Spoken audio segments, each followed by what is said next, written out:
안녕하세요 여러분, 풀입니다. 이미지를 좀 더 따뜻하고 감성적인 느낌을 더하기 위한 도구로서 우리는 빛을 활용하는 경우가 굉장히 많이 있습니다. 자, 그렇게 빛을 추가하는 작업을 할 때 우리는 포토샵에서 제공하는 렌즈 플레이어를 많이 활용을 하는데요. 오늘은 렌즈 플레이어를 적용할 때 정확하게 내가 원하는 위치에 적용하는 팁에 대해서 알아볼까 합니다. 자, 우선 렌즈 플레이어를 적용하는 방법을 한번 살펴보도록 하죠. 자, 레이어 패널에서 빈 레이어를 생성할 수 있는 아이콘을 클릭을 해주시고요. 자, 빈 레이어가 생성이 되면 에디트에 들어가셔서 필을 클릭을 해줍니다. 자, 그런 다음에 이 컨텐츠 부분에서 블랙을 선택을 해주신 상태에서 OK를 눌러주면 이 빈 레이어에 블랙 색상을 추가할 수가 있게 되고요. 자, 필터 부분에 들어가서 렌더 부분에 렌즈 플레이어를 선택을 해주면 자, 이렇게 렌즈 플레이어를 설정할 수 있는 창이 뜨게 되고요. 자, 이 프리뷰 창에서 렌즈 플레이어를 위치를 조정을 할 수가 있게 되죠. 자, 그럼 본인의 이미지에서 빛이 들어오는 부분의 영역으로 가져가신 다음에 자, 이 밝기 부분을 조정을 해서 내가 원하는 값을 적용을 시켜 주시고요. 자, 그리고 이 렌즈 타입은 본인이 원하시는 타입을 설정을 해 주신 다음에 OK를 눌러주면 자, 이렇게 렌즈 플레이어가 적용이 됩니다. 자, 그럼 렌즈 플레이어가 이렇게 적용된 레이어를 블렌딩 모드를 스크린으로 설정을 해주게 되면 자, 이렇게 블랙 색상은 감춰지게 되고요. 렌즈 플레이어 효과가 적용된 것만 남아있게 됩니다. 자, 그럼 보시면 지금 빛이 들어오는 부분에 렌즈 플레이어 효과가 적용된 것이 아니죠.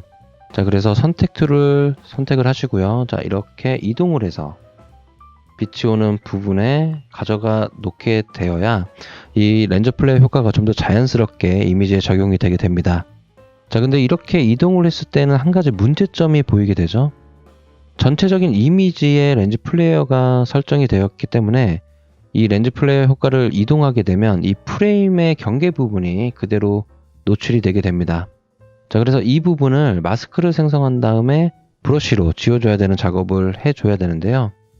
자, 레이어 패널에서 마스크를 클릭을 해주시면 자, 이렇게 레이어에 마스크가 생성되게 되고요. 자, 브러쉬를 선택한 다음에 효과를 가려줄 것이기 때문에 블랙으로 색상을 선택을 해 주어야 되겠죠. 자, 그 다음에 이 경계 부분을 이렇게 지워야 렌즈 플레이어 효과가 마무리가 됩니다. 자, 그런데 이렇게 적용을 하면 보시는 것과 같이 이 경계 부분을 지워야 되고 또 마스크도 만들어야 되고 해야 되는 번거로움이 생기게 되죠. 렌즈 플레이어 효과를 적용을 시킬 때 최초의 위치를 정확하게 잡아주게 되면 이런 번거로움을 줄일 수가 있게 됩니다. 자, 그러면 이렇게 적용했던 이미지는 다시 지워주고요. 자, 이번엔 정확하게 렌즈 플레이어 위치를 잡는 법을 얘기해 보도록 하겠습니다. 렌즈 플레이어를 적용할 정확한 위치를 파악하기 위해서 자, 이 룰러 부분을 클릭을 해서 가이드라인 선을 이렇게 가져와 줍니다. 자, 그런 다음에 이 빛이 지금 들어오는 부분의 센터 부분의 영역에 자, 이렇게 가이드라인 선을 위치시켜 주고요. 자, X축을 가져왔으니 Y축도 좀 가져와야 되겠죠. 자, 그래서 상위에 있는 룰러를 다시 클릭을 해준 다음에 자, 이렇게 가이드라인 선을 가져와서 빛이 들어오는 센터 부분에 가이드라인 선을 설정을 해줍니다. 자, 그러면 이렇게 빛이 들어오는 정확한 센터 부분에 포인트를 잡아줄 수가 있게 되고요. 자, 이렇게 된 상태에서 렌즈 플레이어의 위치 값을 적용을 시켜줄 것이기 때문에 이 부분의 위치의 정확한 수치를 좀 알아야 되겠죠. 자, 그래서 윈도우에 들어가셔서 인포 패널을 활성화를 해줍니다. 자, 이 인포 패널은 현재 이 이미지에 대한 정보를 수치로 표현해주는 패널이죠. 자, 그래서 이 부분의 영역의 값을 좀 알기 위해서 선택 툴을 선택을 해주시고요. 자, 그 다음에 이 마우스 커서를 이렇게 겹치는 부분에 가져가 주시게 되면 자, 지금 상위에 보시면 X와 Y 값을 확인을 할 수가 있습니다. 자, 그럼 저 부분의 값을 기억을 해 주시면 됩니다.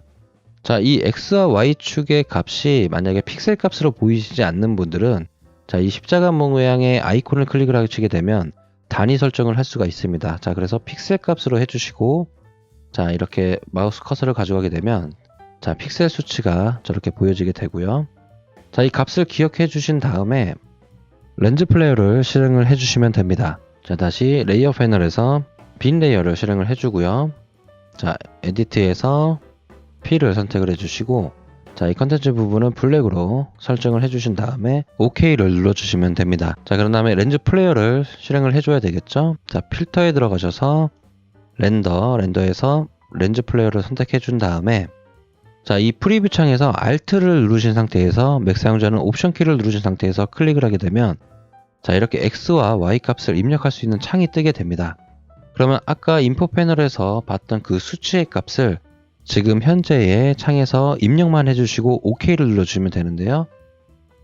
아까 저는 이 이미지의 값이 4896-1524였기 때문에 이 수치를 입력해 준 다음에 OK를 눌러주겠습니다.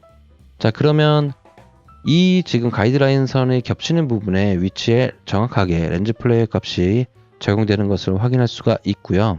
자, 이 상태에서 OK를 눌러주면 정확하게 그 위치에 렌즈 플레이어 효과가 적용되게 됩니다. 자, 그러면 블렌딩 옵션을 스크린으로 변경을 해주면 되겠죠? 자, 그러면 이렇게 정확하게 내가 원하는 위치에 렌즈 플레이어 효과를 적용시킬 수 있게 됩니다. 자, 이렇게 렌즈 플레이어를 내가 원하는 위치에 적용하는 팁에 대해서 살펴봤습니다. 오늘 제가 준비한 내용은 여기까지입니다. 영상 보시느라 고생 많으셨고요. 시청해주셔서 정말 감사드립니다. 이 영상이 도움이 되셨다면 구독과 좋아요 꼭 부탁드리고요. 저는 또 다른 내용의 영상으로 찾아뵙도록 하겠습니다. 지금까지 풀이었고요. 여러분의 자유로운 표현을 절대 멈추지 마십시오.